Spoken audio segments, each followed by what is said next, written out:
Abashingamateka baragarutse cane ku kibazo kijanye n'ibikorwa vyo kubaka ingomero hamwe vyahagaze ahandi vyacerewe.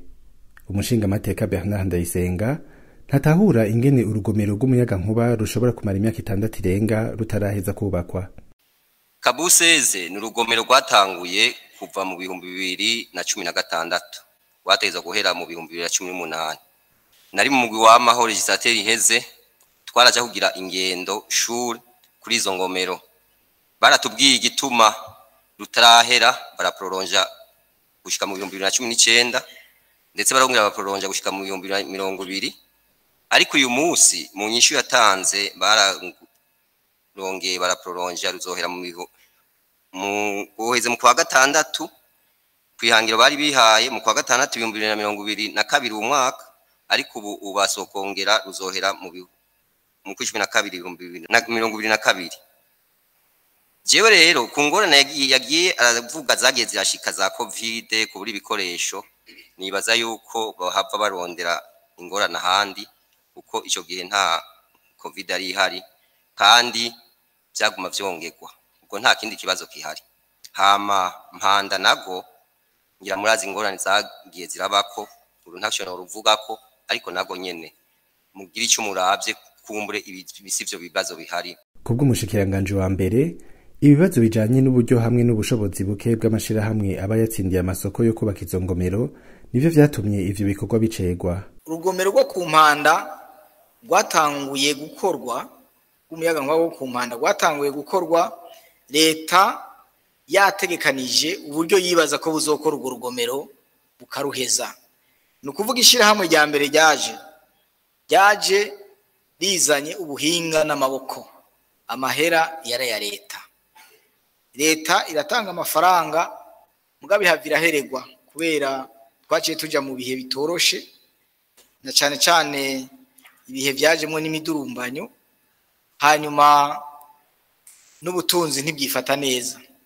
Leta irahagarika gutanga amafaranga, yagarutse gutanga amafaranga, abari ko barakora ivyo bikorwa baca baragenda.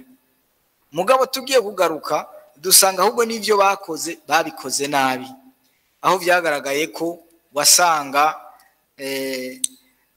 ivyo babwirizwa gushikako batabishitseko. Ababikoze nabi babwirizwa kubibazwa, ubwo buryo bugasubizwa. Igikorwa rero kiri ngaho, ntihagire ntimuduhakuze utarasha.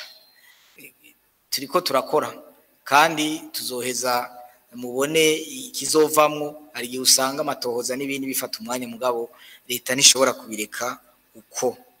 Mu gisata c'ubutungane, umushingamateka Kezimana arasabire kugwa ry'abapfungwa bataratezurirwa kandi bari bararekuwe ku kigongwe c'umukuru w'igihugu. Tubona yuko abantu benshi bashira imanza kandi bejejwe uyu munsi bakivundiye mu mahoro atandukanye. Nashaka gusaba nukuri banyakubahwa abantu bejejwe barekugwe. Nukuri umye kwezwa no kuronka urushaho gusohoka biri kure cane. No muntu yezwa asaka kavunda umwaka imyaka 2 akayivundiye mu gasho kandi yarejejwe. Nashaka gusaba bishobotse abantu bejejwe bashobore gusohoka uko barejejwe kandi agashokara babaza.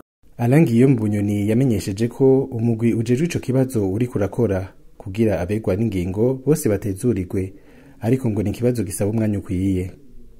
Dufatiye ku biharuro naho batari bwaheze guharura, ariho amadosiye arenga ibihumbi 250 mu butungane, amwe yarimwo imanza zitarashikirizwa, ayandi yarimwo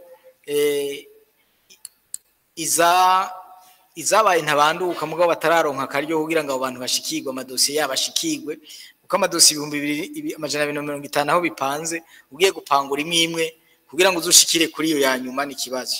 Ariko leta yahavuye irondera ubundi buryo mu nzira zidasanzwe kugira ngo itere intege aho mu bushikiranganje bw'ubutungane bashobore gukora ayo madosiye. Sikintu bashobora gukora mu mezi 2 mu mezi 3 cyangwa mu minsi mikeyi, murumva ko ari ikintu gifata umwanya. Muri ico gikorwa abashingamateka barasavye yuko ivyo vyegeranyo vy'ivyaranguwe na leta vyoza birabashikira hakiri kare kugira intererano zabo zigira ico zimaze mu migambi ikurikira mu kindi gice c'umwaka.